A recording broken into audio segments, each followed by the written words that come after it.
Rahmatullahi wa barakatu mutanen duniya muna gaira ku barkanku da safiya.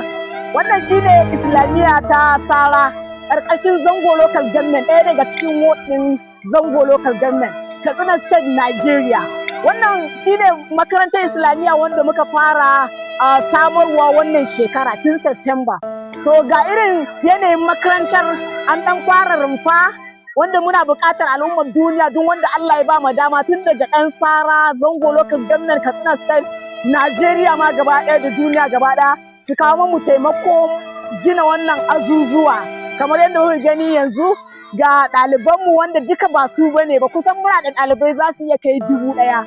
Amma yanayin azumi, farkon azumi ne, yara bu saba ba da yanayin wannan azumi.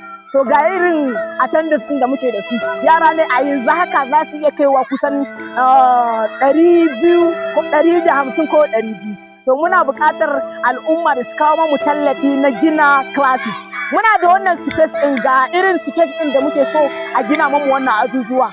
Muna tunanin zai iya ɗauka kusan nan wurin Allah ya taimaka aka yi aiki ingantacce, zai iya ɗaukar kusan azuzuwa kusan 10 a nan wurin.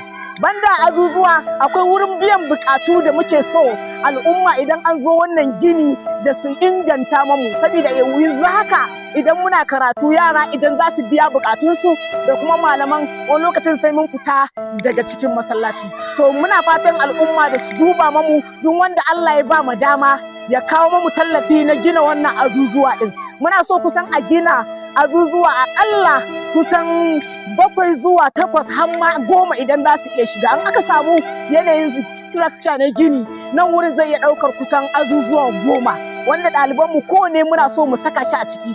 Damana ne yana gabatowa, a yanzu haka bai wuce kusan wata 3 zuwa 4 damana ya zo. To idan muka ce haka za mu rinka koya ma ɗaliban nan, karatun nan namu zai iya samun ƙalubale. To shi yasa muke miƙa ƙorafinmu ga al'ummar duniya da su duba mamu, su kawo mamu tallafi na gina wannan azuzuwa, yadda ko ba komai insha Allah karatunmu zai samu inganci, kuma za mu samu ba da ilimi yadda ya kamata, za mu ba da ilimi yadda ya kamata, wanda idan damuna ya zo da yanayin yadda muke koya ma ɗalibai, karatun zai iya samun tasgaro.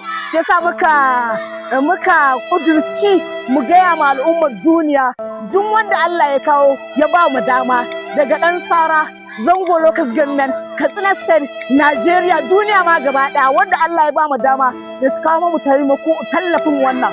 Muna buƙatar in Allah ya sa ko da mutum ɗaya ne zai iya ɗaukar wannan ɗawainiyar gina Islamiyya, muna maraba da hakan. In kuma al'umma 2 zuwa